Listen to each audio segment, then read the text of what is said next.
Salam sejahtera sahabat semua. Dalam dunia spiritual khususnya di Nusantara, dikenal mitos dan misteri adanya entitas gaib yang dipercaya menguasai suatu wilayah tertentu. Sejak dahulu sosok gaib ini dipercaya mampu mengendalikan kekuatan sekitarnya, sehingga sering dianggap dapat membantu ataupun mencelakai manusia. Percaya atau tidak, para sosok gaib yang dianggap sebagai jin, lelembut, siluman atau orang alus ini, tetap dipercaya oleh sebagian orang hingga saat ini. Berikut ini ratu penguasa kerajaan gaib yang dipercaya ada di Nusantara.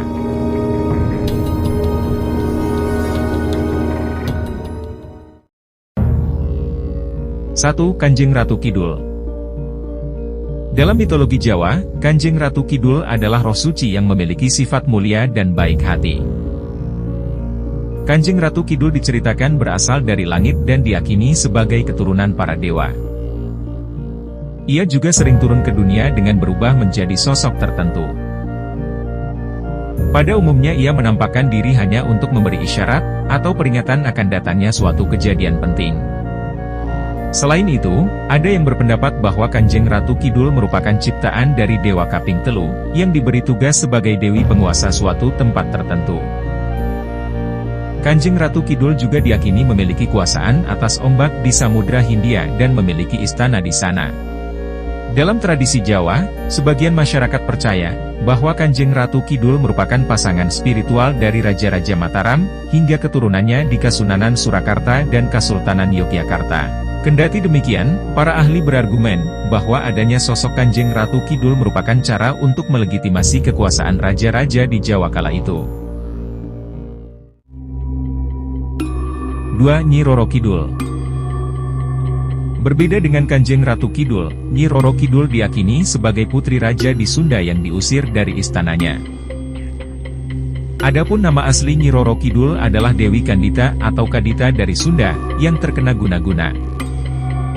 Wajahnya yang semula sangat cantik berubah menjadi buruk rupa, karena penyakit kulit yang datang tiba-tiba, akibat guna-guna yang dikirim seorang dukun sakti yang diperintah oleh pihak kerajaan yang sangat iri dengan kecantikannya. Dewi Kandita kemudian mendapatkan petunjuk, apabila ingin wajah cantiknya kembali, ia harus melompat ke lautan yang berombak ganas. Setelah ia melompat ke Laut Selatan, ia pun sembuh dan kecantikannya pulih. Akan tetapi Dewi Kandita tidak bisa kembali, ia kemudian diangkat sebagai ratu oleh para lelembut yang mendiami pantai selatan Jawa. 3. Ratu Junjung Buih. Menurut Hikayat Banjar, Ratu Junjung Buih merupakan putri dari Ngabehi Hiler, Raja Kerajaan Amutaidipa. Konon Ratu Junjung Buih didapatkan sang raja lewat cara balampah, yang berarti bertapa dalam bahasa Banjar. Dari pertapaannya itu raja menemukan seorang bayi terapung di laut, namun anehnya bayi tersebut tak menangis dan bahkan bisa berbicara. Bayi itu meminta beberapa syarat agar raja bisa mengangkatnya menjadi anak. Setelah memenuhi semua persyaratan, Raja Ngabehi Hiler kemudian menamainya Junjung Buih, yang berarti putri yang ditemukan dalam buih raksasa. Sosok putri inilah yang konon kemudian menjadi penguasa Selat Kalimantan.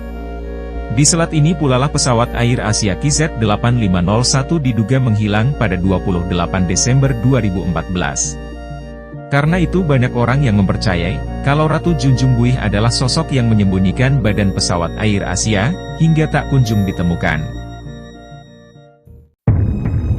4. Nyai Gadung Melati. Nyai Gadung Melati adalah sosok yang dipercaya, sebagai ratu dari seluruh makhluk halus yang ada di Gunung Merapi. Sosok yang dalam sejarahnya konon dekat dengan Patih Gajah Mada ini, dipercaya sebagai penjaga keseimbangan dunia gaib di Gunung Merapi. Nyai Gadung Melati dipercaya merupakan penguasa Gunung Butoh, yang menjadi gerbang ke dunia gaib yang ada di Gunung Merapi. Sosok ini juga dipercaya menjaga hutan gunung dan makhluk halus yang ada di sekitar Gunung Merapi, agar tidak mengganggu manusia.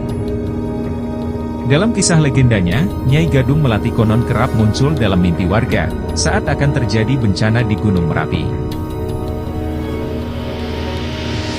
5. Nyi Blorong. Nyi Blorong merupakan sosok wanita mistis yang separuh tubuhnya konon menyerupai ular. Sosok gaib ini dulunya merupakan seorang putri cantik bernama Nyimas Dewi Anggatasarim, cucu dari Raja Caringin XI. Ia diusir dari kerajaan karena telah berbuat kesalahan. Dalam perjalanannya Nyimas Dewi Anggatasarim tanpa sengaja memasuki gerbang Istana Laut Selatan karena tersesat. Ia kemudian bertemu dengan Nyi Roro Kidul yang kemudian memberikannya kesaktian, dan menugaskannya sebagai penjaga gerbang Istana Laut Selatan. Sejak saat itulah Nyimas Dewi Anggatasari kemudian dikenal sebagai Nyi Blorong. Karena kesaktiannya banyak orang yang meminta pesugihan kepada Nyi Blorong.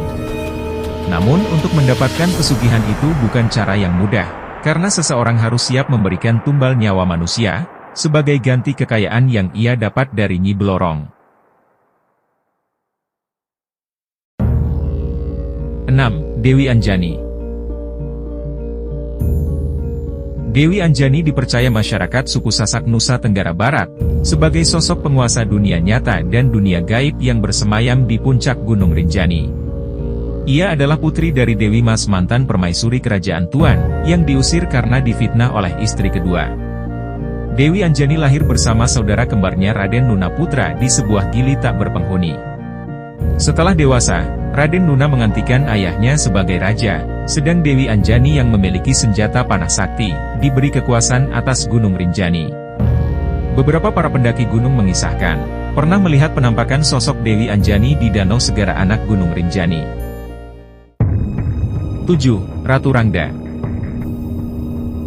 Dalam kepercayaan adat masyarakat Bali, Rangda merupakan ratu dari para leak. Menurut legenda, Rangda dulunya adalah seorang putri dari kerajaan Jawa kuno yang menikah dengan Raja Udayana dari Bali.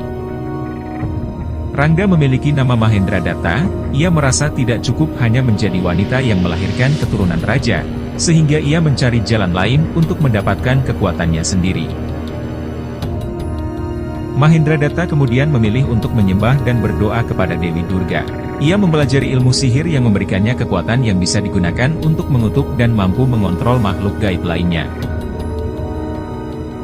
Hal itu membuatnya diusir dari istana oleh Raja Udayana dan membuangnya ke hutan. Dendam kesumat dan kekalahan, akhirnya membuat wujud Mahendra Datta layaknya siluman, dengan taring dan kuku tajam yang panjang dan menyeramkan, dan hingga kini dikenal sebagai Rangda. Apakah kalian benar-benar percaya pada keberadaan sosok-sosok gaib tersebut? Ataukah semuanya hanya mitos dan cerita turun-temurun, atau bahkan kalian pernah bertemu? Silahkan tulis pendapat kalian di kolom komentar. Itulah cerita ratu penguasa gaib di beberapa daerah Nusantara. Semoga bermanfaat. Wassalam.